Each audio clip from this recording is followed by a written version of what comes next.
Welcome back to Radical and Relevant. Today's reading is from the Gospel of Matthew, chapter 25, verses 31 through 46.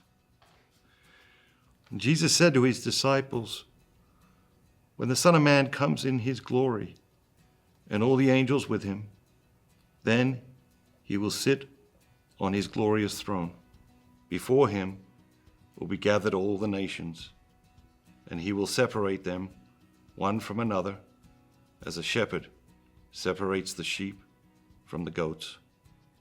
And he will place the sheep at his right hand, but the goats at his left. Then the king will say to those at his right hand, 'Come, O blessed of my Father, inherit the kingdom prepared for you from the foundation of the world. For I was hungry, and you gave me food. I was thirsty, and you gave me drink.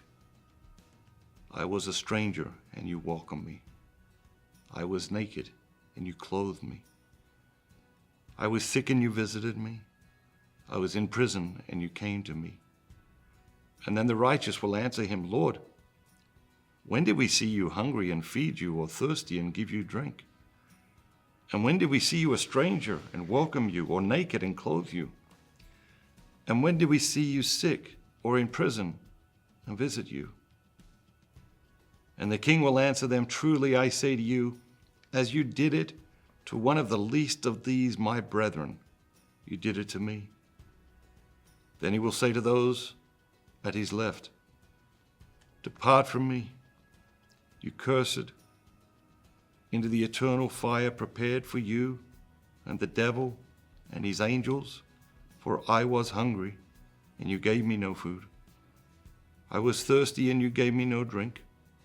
I was a stranger, and you did not welcome me.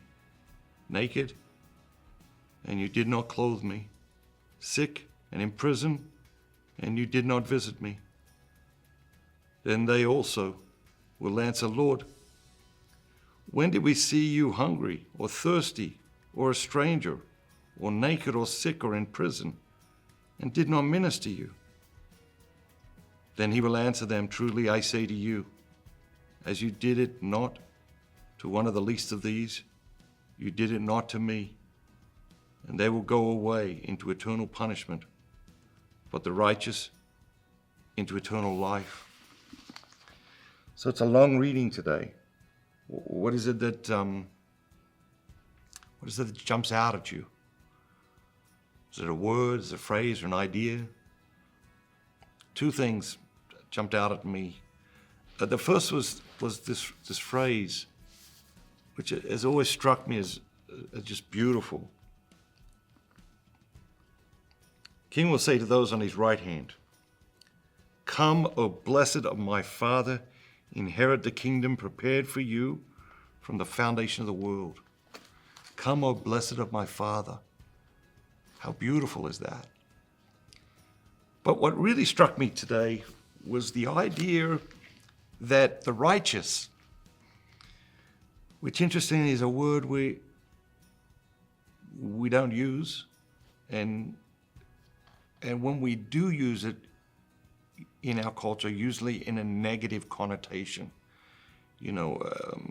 accusing someone of being self-righteous rather than the virtue, the character, the integrity, the authenticity of righteousness in a religious, in a spiritual sense. But the righteous say to the king, "King, you're sending us off to this great reward, but when did we see you hungry and feed you, or naked and clothe you?" So their goodness, their virtue was so ingrained in them, they were not even aware of the good they were doing. They were not even conscious of the good they were doing. It was just so part of who they were, an expression of who they were rather than acts that they did. And I've never thought of that before, but reading it today, that's one of the things that struck me, and that's why we do this. And that's why we do the word, the phrase, the idea, because it does allow us to learn new things, get new perspectives, hear the same reading hundreds of times, and allow God to speak to us through that.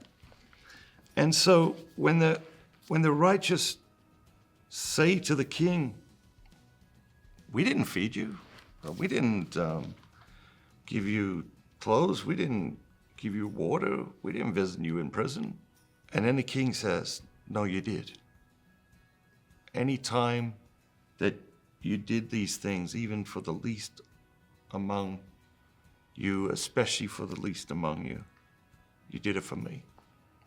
And so in that I see a challenge, I see a call, I hear a call, that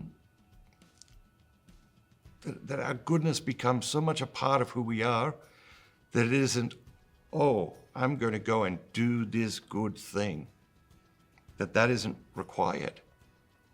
The goodness just springs forth from God dwelling within us. It's just part of who we are.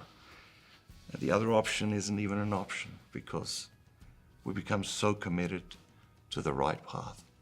Have a great day. Remember, don't just be yourself. Be all that God created you to be, the very best version of yourself. I hope you're enjoying the daily gospel reflections. It's one of the things I love doing, spending this time with you each day. Recently, I released a book called 33 Days to Divine Mercy. If you haven't had a chance to check that out yet, I encourage you to do that today.